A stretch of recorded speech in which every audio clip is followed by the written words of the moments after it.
This is a really difficult video for me to do. But I'm going to be talking about the future of Bury Football Club, a team in Greater Manchester, local to Manchester City and Manchester United, of course, and also the future of Bolton Wanderers Football Club, who are also in Greater Manchester and literally just down the road from Manchester United and Manchester City. So we're going to be talking about these two clubs, because if you're not aware, Bury Football Club yesterday were expelled from the English Football League, the EFL. They're currently in League One. They got promoted last season from League Two. They've been expelled from the Football League, and so they're now facing an uncertain future, and it is a serious possibility that they will face liquidation. That's because their assets, their main asset, their football stadium, Gig Lane, it's worth roughly around, what, a couple of £1 million. And it's just not sustainable. They're owing a lot of money. They've basically been living beyond their means, and it's gotten to a, well, basically to the breaking point now, where the club's just been broken in, and it's now facing turmoil. Basically, it's got past the stage now where it's a serious situation. It's now got into turmoil, and they're facing the prospect where even possibly today that the club might not exist. This is one of the oldest football clubs in the country, 134 years old. A lot of people have fallen in love with Bury. They've been following it for years and years, been passed down from generation to generation, just like all the other football clubs here in England. You're talking people that are employed by the club that are now no longer in a job, so they've been made redundant and now not got a job. They've got things to pay for, families to look after and stuff. So there's a whole just situation that's just developing and just spreading down the chain and affecting a lot of people, and a lot of people in the community in Bury and in Greater Manchester too. And yeah, it is a dire situation, me putting it very lightly. So I just wanted to make this video, talk to you guys, give you some understanding, because there's a lot of fake news. There's a lot of stuff on Twitter and on other social media platforms talking about the situation, saying how Man City players should pay to save Bury, how they should pay to save Bolton Wanderers. Can our owners take over the clubs? Can they become our feeder clubs, and things like that. So I'm just going to have a general discussion, and the easiest way to understand this situation is to know what happened. And there's a lot of people out there that don't understand why this has happened, so I'm going to explain it to you. And the easiest way is for me to run chronologically on what has happened. So like I said, I'm going to start with Bury first, because their situation is a lot more serious than Bolton Wanderers. Bolton Wanderers, trust me, is extremely serious. Bury's literally, they're facing potential liquidation. That could even come today. Bury Football Club might not exist as of today. So I want to give an understanding here of why this has happened and what can be done to try and help. And also with Bolton Wanderers too. So Bury Football Club yesterday were expelled last night from the English Football League. 11:04 p.m. the EFL tweeted out that they'd expelled Bury Football Club because of the ongoing situation where they've had to suspend games. They said enough is enough now. You can't compete, you've not got players, you're not showing signs where you can play football games, and because of that, they've been chucked out of the Football League. Now, players and staff haven't been paid for months at Bury. That's going into last season too. There's on a promotion hunt from League Two to get into League One. It was kind of hampered. Things were just grinding down and grinding down. Bury managed to get a couple of good results towards the latter parts of the season. That got them over the line and got them promotion into League One. However, going into the summer, because the players and staff haven't been paid, the players and staff left, including the manager at Bury. He's gone to Plymouth, taking a few players there too, and so the squad's just basically being disintegrated, and they're left with near enough nothing. And like I said, the situation's come about because Bury's been living beyond their means, paying players big wages. They've been spending money that they haven't had or haven't got, and they've continuously gone down this route, and basically it's all come down to mismanagement of the football club. Lots of people have been criticising, and are they right or are they not? That's for you to decide. But the fact of the matter is that Bury's been spending money that they don't have, they cannot afford, and ultimately this is what happened. But people have been laughing, people have been saying this is what happens. I feel no sympathy, but there's people's livelihoods at stake. This is first off the staff. the people that are employed at Bury, not so much the football players that are earning thousands upon thousands per week and just go to another football club. There's people that live in the local area that are employed by Bury that rely on that money to be able to pay rent, the mortgages, for the cars, for the families, to be able to feed them and stuff like that, that are now going to be made redundant. They're not going to have a job, and that first and foremost is absolutely devastating. That a really, really desperate and sad situation. Then you move on to the fans, the people that have been following Bury for generations upon generations. It's been passed down from family to family, and there's people that's been following Bury for years upon years upon years. A club that's 134 years old. That is an incredibly old club, a very historic, passionate club. Might not be the biggest club in the world, might not be the biggest club in the northwest of England, but still, and the club matters to a lot of people, and they're ultimately who are going to be extremely affected by this situation. This is on behalf of them why I'm doing this video, putting it onto the platform to give people some understanding. Now, Bury, to try and sort out their financial situation, went and applied and got approved for a CVA, which is a company voluntary arrangement, which saw them deducted 12 points. Kind of like administration, kind of not, but it saw Bury have some money and to be able to put that money towards paying some of their creditors off. I believe it's roughly a quarter, so we're looking at around 25%. That was approved, that went through, deducted 12 points. From there, Bury still didn't have a penny. They'd not afforded maintenance over the summer. Because of this, the EFL were unhappy, suspended their game, saying that they couldn't sustain a football match. Now, yesterday, upon talk that a takeover was going to happen, and their owner or chairman, Steve Dale, was set to sell the club. Fans had turned up, involuntary, not getting paid. Fans from other clubs had turned up. People had travelled from upon miles to make sure that Gig Lane was set to be able to host football on Saturday, and that the ground was fit and ready to host football for Bury's big return to League One for the football match against Doncaster Rovers. Now, the takeover looked close. The EFL had given them a 2-week deadline to get it done, had been served the notice, and they were given a little bit of an extension on top of that to get the takeover done, because Steve Dale finally decided, oh yeah, I want to sell the club now, after demanding a couple of million to pay for the CVA. I don't even have words to describe. He's a cretin, literally. But they wanted to get the takeover done. But they were told by the EFL that they've got over the weekend and into Tuesday to get... it's a bank holiday, by the way, this weekend, so a lot of things aren't open. They've been told by Tuesday, 5 PM, to get it done. That was the deadline. So a company called CNN were trying to take over the club. They pulled out yesterday afternoon. There was doubts over the finances. They wanted to have a look at the due diligence. They wanted to be able to have a see of the finances at Bury, how much things are going to cost, and is it financially viable for them to take over the club and be able to fund the club.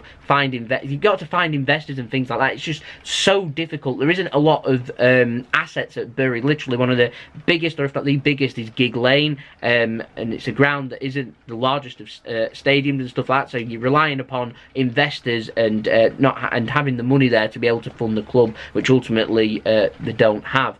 Now, as I said, just after 11 PM yesterday, Bury, they were kicked out of the Football League, and they're now facing possible liquidation. If they go into liquidation, the club will cease trading and the club will not exist anymore. Now, Steve Dale, he bought Bury for £1 late 2018 in December. He hadn't completed all of his fit and proper tests. He hadn't had full EFL clearance to take over the club, but was still allowed to be in charge at Bury without having the money there to be able to fund for the club.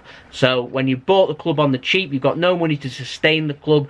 Ultimately, this is what's happened, and you're left either liquidation or you've got someone else picking up the pieces and picking up the mess. And ultimately, it's come down to mismanagement at Bury. It's come down to people like Steve Dale and the previous ownerships going on at Bury and spending beyond their means. But to me, if the club liquidates and it doesn't exist anymore, to me, at least, the EFL has blood on its hands. They haven't done the proper checks. They haven't dealt with Bury properly. They could have saved the situation here. They haven't. To me, anyway, looking in, it looked like they've kicked Bury when they were down. They've not done the proper stuff. They should have been having these procedures in place to make sure that stuff like this does not happen. It's as simple as that. When people don't have the money to afford football clubs, how on earth can you put them in charge? They're not going to pay the players are going to leave. Ultimately, the club's going to be run into the ground. You're going to suspend the games, realise that people don't want to buy the club because it's no longer financially viable for them. They're in debt, they owe lots of money, and it's just easier for them to resume as another club and form someone else. You could see an AFC Bury form, but I don't think they'll be able to form as a club and start playing football until next season. I imagine they'll go to the bottom tier of English football and have to work their way up. I mean, they've got some investors in, they'll be able to rent Gig Lane again because the land can't be demolished and built upon. It is going to be preserved as a football stadium, and that's a situation that we're in at this moment in time. Basically, Bury Football Club at this moment in time is on life support and it's near enough dead. And I've seen people laughing about this and sniggering and seeing a funny side of it, and I'm afraid I just don't see the funny side of it. I see people's livelihoods at stake, people's communities at stake. I see people's footballing following that they've been doing for years upon years. People have been following the club for 40, 50, 60 years. Like I said, generation upon generation, memory after memory. And it just simply, the click of a finger, just one day, doesn't exist anymore. And it's a really desperate and sad situation. And I'll speak about Bolton, then I'll speak about how we can help. So for Bolton, there's a situation similar, but a little bit more simple. Now, their demise has come about literally because of the Premier League. Now, they were relegated from the Premier League in May 2012. Remember City winning that on that final day against Queen's Park Rangers, where Bolton Wanderers needed to win. They were winning at Stoke ultimately. I think, did they draw or lose? I can't remember, but they ended up being relegated. But they fought hard the season after to try and get promoted. On the last day, just needed a win against Blackpool to be able to get into the playoffs for the Championship and try and build their way to get back to the Premier League, the riches of the Premier League, and get that money back. And then ultimately, if that did happen, they probably wouldn't be in this situation now. But it didn't happen, and management changed. Slowly the team started to worsen, the debt started to increase, there wasn't funding there wasn't investment there, and slowly, again, just like Bury, it was built to the brink at the bottom. Something had to give, a takeover needed to happen. Debts were at 160, some believe somewhere above 170 million pounds. A lot of this money was owed to their owner at the time, the late Eddie Davis. Now, he completed a takeover, I think it was in the early 2000s, and he ended up selling to a consortium in March 2016, which was led by former Bolton player Dean Holdsworth. This, in turn, saw Bolton under new management. It saw them bring in another person who ended up buying out the stakes very bitterly, I must add, with Dean Holdsworth falling out with him running. One of the people that was involved in the takeover was a person named Ken Anderson. I'm going to call him Slimy Ken Anderson because he's a really slimy, creepy, horrible owner. All these people that are demising these clubs, Steve Dale, Ken Anderson, Oyston family, just horrible, horrible people. Anyway, he was given clearance by the EFL. He's friends with the EFL, so he managed to get favours off them, and he managed to prolong Bolton for, well, obviously 3 years since the takeover. Now, during that takeover, loans were taken out to pay for the club. That's never good. Interest goes up. They stopped paying the players. They stopped paying the staff. They stopped paying the creditors, catering bills, things like that. Winding up orders. Always in court. Every couple of months you see the poor people working at the Bolton News, writing up in court, writing up what's happening, people running the blogs associated with Bolton, doing it in their own free time and everything, to keep fans informed. Are they going to fold? Is this it? Administration, liquidation, is this what's facing them? Is this coming? And time after time after time, under Slimy Ken Anderson, they escaped with it and nothing was done about it, until ultimately it came to a point, as of last season, they faced a situation in March where potentially they were going to get relegated from the Championship to go into League One. They chose not to go into administration to try and force through a takeover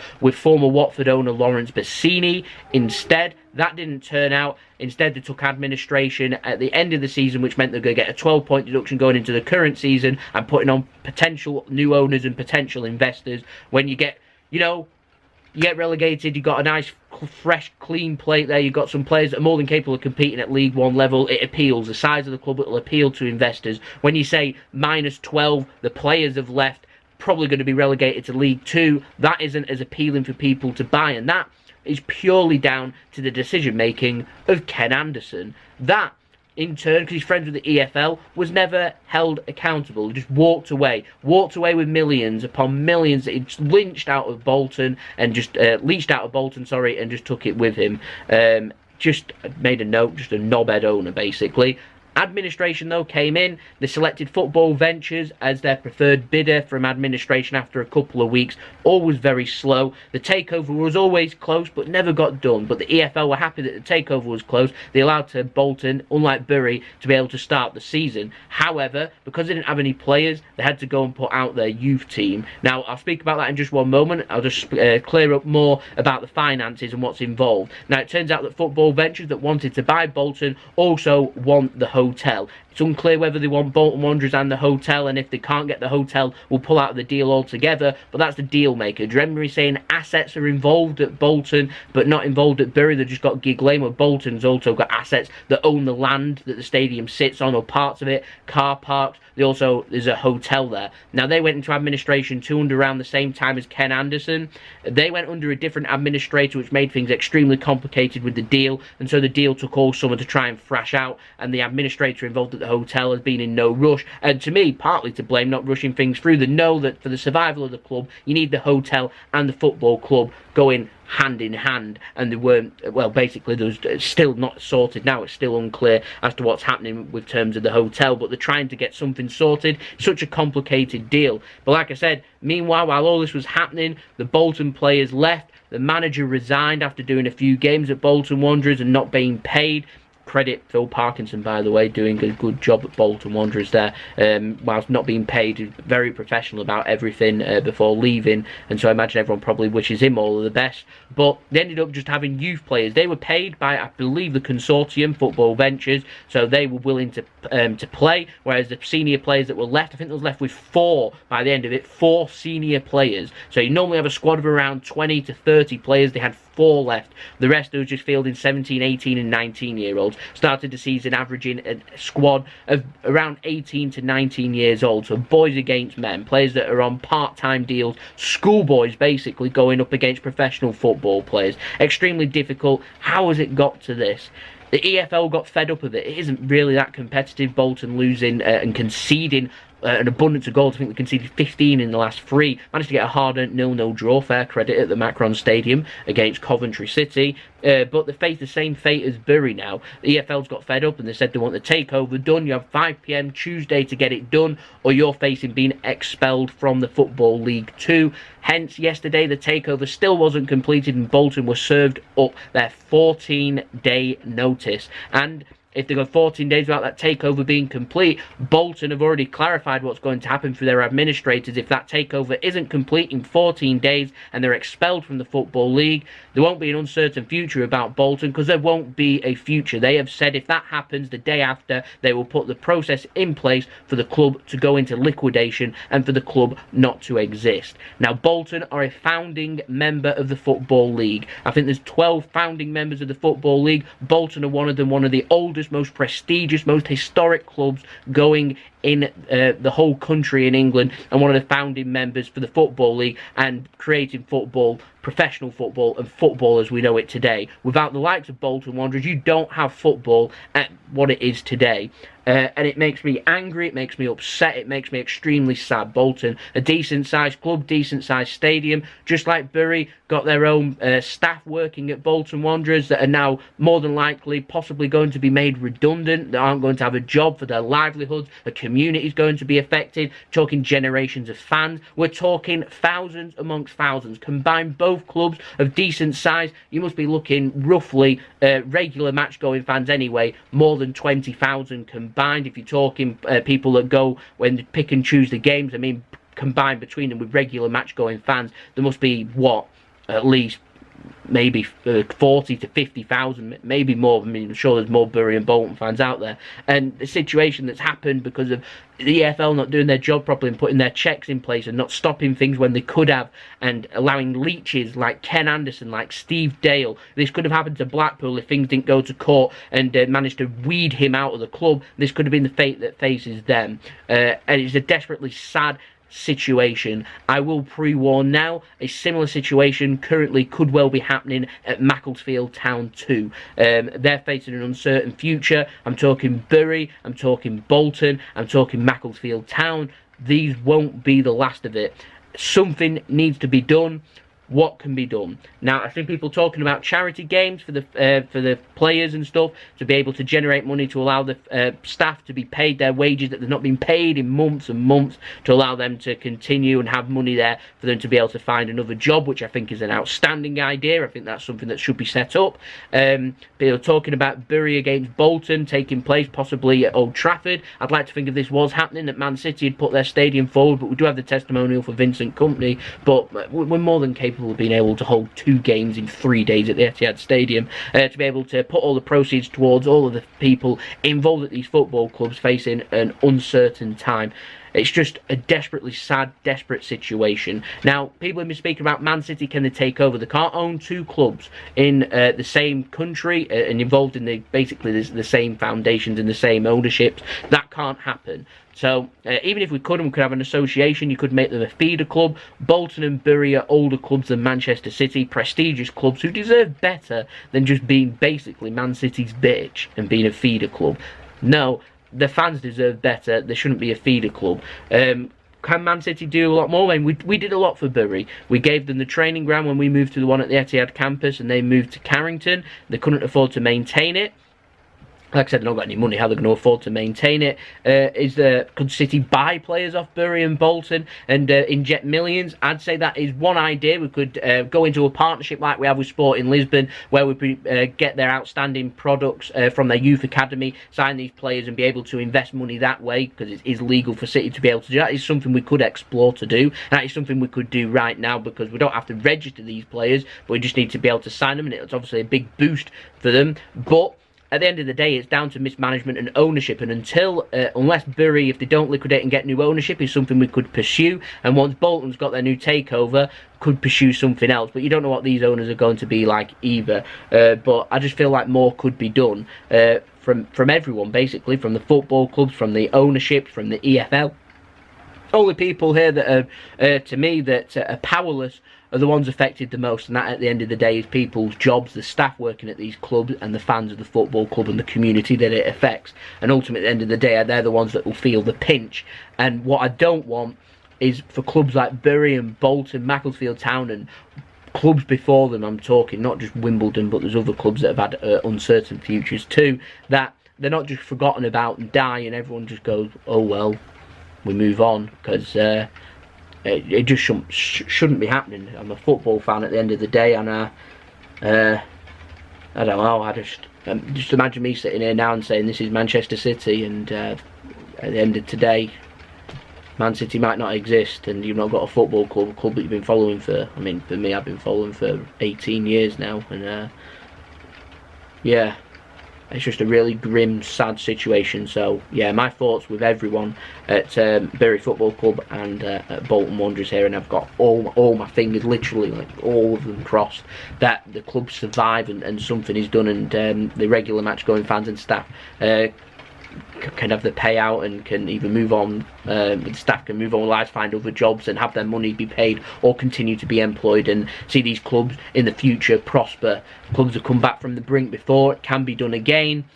The EFL is going to have to do a lot more if they want this though, and literally it's a desperate situation, just hoping and praying that these clubs survive, because not just these clubs but all the clubs before them, the fans and the staff there, they deserve to have their football club. Every club deserves to have their football club. At the end of the day, people laughing, rivals and stuff like that, you're not a true football fan if you're laughing, because literally nothing funny about this. So yeah, that's been the video. I don't know whether to monetize it. I'm probably not going to monetize it. If this does get quite a few views, I'll monetize it and then donate the money that's made from the video, because I don't want to make money off this, obviously. Clubs die in desperate situations, stuff like that. I just want to make people aware of the situation, because there's a lot of people out there that probably aren't aware of the situation, the severity of the situation, and why it's happened, and what can be done about it. So I just wanted to make you all aware of what's been happening. Like I said, if it does well for views, I'll monetize it and then donate the money. I'm not sure if there's things set up for Bury and Bolton for the staff to be paid the money that's owed to them, and I'll be able to donate the money that way. way or not. If there is, please just let me know in the comments or tweet me or something and let me know how that goes about. But if it just goes along as a regular video, then it'll more than likely not make too much money, and I'll probably just seek to donate a little bit of my own money and just not monetize the video or something like that. But rest assured, if it is monetized, it definitely will be being donated. I'll tweet proof of that if you are interested. So yeah, that's been the video. I'm not going to promote myself, I'm not going to plug myself. I'm just hoping that both these clubs are able to preserve their history and survive until the end of the day. Really, really desperate situation. I really didn't want to do this video, but yeah.